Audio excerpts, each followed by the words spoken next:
चलो प्रारंभ करते हैं आज फिर से एमटा टेक्नोलॉजी के बारे में जानकर। एमटा टेक्नोलॉजी के बारे में जिसके बारे में हमने कहा था कल की, लगभग इसमें 14% तक तेज़ी आ सकती हो। आज आपने देखा होगा कि इसमें 14% की आपको तेज़ी देखने को मिली है। तो आप यदि ये सोच रहे होंगे कि इस प्रकार के शेयर के बारे में क्यों बता रहे हैं, तो हम बार बार उन्हीं शेयरों के बारे में बताना पसंद करते हैं जो आगे चल कर के काफ़ी रिटर्न अच्छे दे सकें। स्टेट बैंक ऑफ इंडिया की बात करते हैं तो आप इसे देख रहे होंगे, ये भी लगभग 2% ऊपर चढ़ा था और इसमें भी लगभग अगर बात करें तो 20 से 30% ऊपर जाने की संभावनाएं दिखाई दे रही हैं, जो हो सकता है कि निकट भविष्य में ऊपर जाएं। आज यदि बात करें तो युद्ध खत्म होने के दौरान झूम उठा शेयर बाजार, क्योंकि यह 1700 पॉइंट लगभग चढ़ते हुए आपको सेंसेक्स दिखाई हुआ और निफ्टी में भी देखी होगी तो आपने भारी तेज़ी देखने को मिली होगी। तो अब आगे चल के देखते हैं कि हुआ क्या है। तो आज जैसे ही हम देखें कि बाज़ार में आज जैसे ही यह न्यूज़ आई कि शुक्रवार को एक बड़ी राहत देखने को मिली और कार्रवाई सत्र की गिरावट को पीछे छोड़ते हुए घरेलू बाजार में पश्चिमी एशिया से आई हुई शांति खबरों के कारण लगातार तेज़ी आपको देखने को मिली है। और ये जो खबर है ये काफ़ी बड़ी है और एक बड़ी रैली लाने के लिए काफ़ी ऊपर ले जाने का कार्य कर सकती है। हो सकता है कि शेयर मार्केट करीब 20 से 30% का रिटर्न दे दें।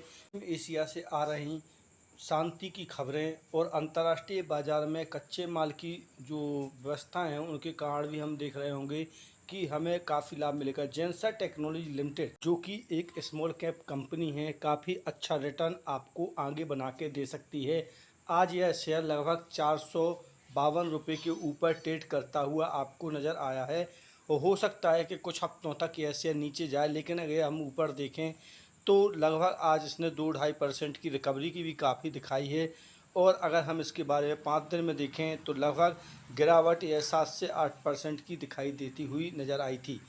यहाँ पर गिरावट काफ़ी ह्यूज ही थी, लेकिन रिकवरी भी उतनी फास्ट होने की संभावनाएं बनी हुई हैं। और इस प्रकार के शेयरों में 6 महीने में गिरावट देखें तो काफ़ी ह्यूज हुई है और लगभग पूरे साल में भी देखेंगे तो भी इसी प्रकार की गिरावट हमें देखने को मिलती है। हम जेंसर टेक्नोलॉजी के बारे में एनालिसिस करें तो एक बात ज़रूर आपको देखने को मिलेगी कि इस शेयर में जितनी भी गिरावट क्यों नहीं देखने को मिली हो, लेकिन आईटी सर्विसेज की एक कंपनी है, डिजिटल ट्रांसफॉर्मेशन, क्लाउड, एआई और इंटरप्राइज टेक्नोलॉजी सेवाएं प्रदान करने का यह कार्य करती हुई दिखाई दे रही है।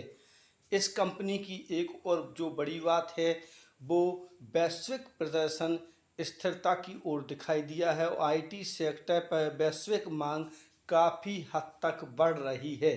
और बुक वैल्यू की बात करें तो लगभग 401.8 मिलियन डॉलर और लगभग बात करें सबसे बड़ी जो डील हासिल करती हुई यह अपनी कंपनी दिखाई दे रही है। मजबूत स्तर लगभग 319 से 322 मिलियन की नगद राशि और निवेश को दिखा रहा है और कर्ज का दबाव भी बहुत ही कम है। एआई में देखें तो लगभग 85% व्यक्तियों के साथ यह कार्य करती हुई नज़र आ रही है और एआई आधारित डिश और प्रोडक्ट लगातार बढ़ रहे हैं। लाभ की बात करें तो लगभग 7.7% राजस्व में वृद्धि और मुनाफा 19% बढ़ता हुआ नज़र आया है। पीएटी में भी वृद्धि आपको देखने को मिली है। जोखिम की यदि हम बात करते हैं तो काफ़ी अच्छी ग्रोथ रही है, लेकिन अभी वर्तमान में इसमें सेक्टर में ज़्यादा आपको वृद्धि देखने को नहीं मिलेगी और इसमें गिरावट आपको तेज़ी के साथ मानी जा सकती है। अगर अमेरिका और यूरोप के ग्राहकों द्वारा खर्च में देरी देखी जा रही है, जिस वजह से आपको इस कंपनी के साथ लॉन्ग टर्म में अच्छी गुणवत्ता वाला स्टॉक माना जा सकता है। मध्यम अवधि में रिटर्न की संभावनाएं कम है, लेकिन जोखिम जो है वो मध्यम स्तर का दिखाई दे रहा है। सपोर्ट लेवल की बात करें तो 470 से 500 के बीच में और मजबूत सपोर्ट की बात करें तो 430 के पास में, रेजिस्टेंस 560 के 600 के बीच में दिखाई दे रहा है।